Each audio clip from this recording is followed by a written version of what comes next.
आमदार बच्चू कडू यांची मोठी घोषणा। छोट्या मोठ्या पक्षांना किंवा संघटनांना संपवायचे मोठ्या पक्षांची पर्याय व्यवस्था तयार करून ठेवण्याची प्रवृत्ती आहे।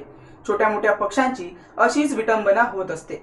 स्वाभिमानी शेतकरी संघटना ज्या वेळेला महायुतीमध्ये होती त्यावेळेला आमची परिस्थिती काय झाली? रस्त्यावरची लढाई छोटे पक्ष लढत असतात। लोकसभा निवडणुकीनंतर राज्यात विधानसभा निवडणुकीचे वेध लागलेले आहे। युती आणि आघाड्यांमध्ये जागा वाटपावर प्राथमिक बोलणी केली जात आहे।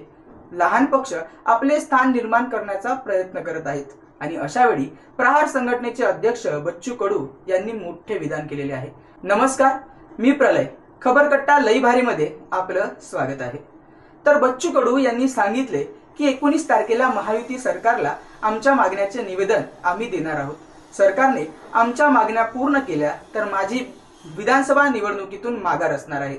माझी जागा महायुतीला मी देणार आहे। काय म्हणाले बच्चू कडू? मी महायुतीमध्ये नाही। कोणी सांगितले तुम्हाला मी महायुतीमध्ये आहे?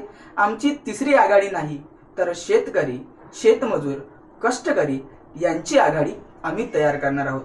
प्रहारचे अध्यक्ष बच्चू कडू यांचे तिसऱ्या आघाडीचे संकेत आपल्याला दिसते आहे। तर बघूया काय आहेत बच्चू कडू यांच्या मागण्या। पहिली मागणी अशी आहे की शेतकऱ्यांची पेरणी, त्या शेतकऱ्यांच्या पेरणीला धरून कापणीपर्यंतची पूर्ण कामं रोजगार हमीमधून करण्यात यावी। दुसऱ्या मागणीनुसार 50% नफा धरून शेतकऱ्यांच्या शेतमालास भाव देण्यात यावा। नंतर दिव्यांगांना दर महिना मानधन देण्यात यावे। गरीब आणि श्रीमंतांमधील विषमता वाढत चालली, त्यात समता आणावी या मागण्या सरकारकडे करणार आहोत। त्यासाठी 19 जुलै रोजी सरकारला निवेदन आम्ही देणार आहोत। आम्ही जर या मागण्या पूर्ण झाल्या मी निवडणूक बिलकुल लढवणार नाही असे वक्तव्य बच्चू कडू यांनी केलेले आहे। दरम्यान महाराष्ट्राचा दबंग आवाज असलेला आपला भिडू बच्चू कडू यांच्या या निर्णयावर आपले मत आमच्या चॅनल खबरकट्टा लई भारीला कमेंट बॉक्समध्ये नक्की शेअर करा।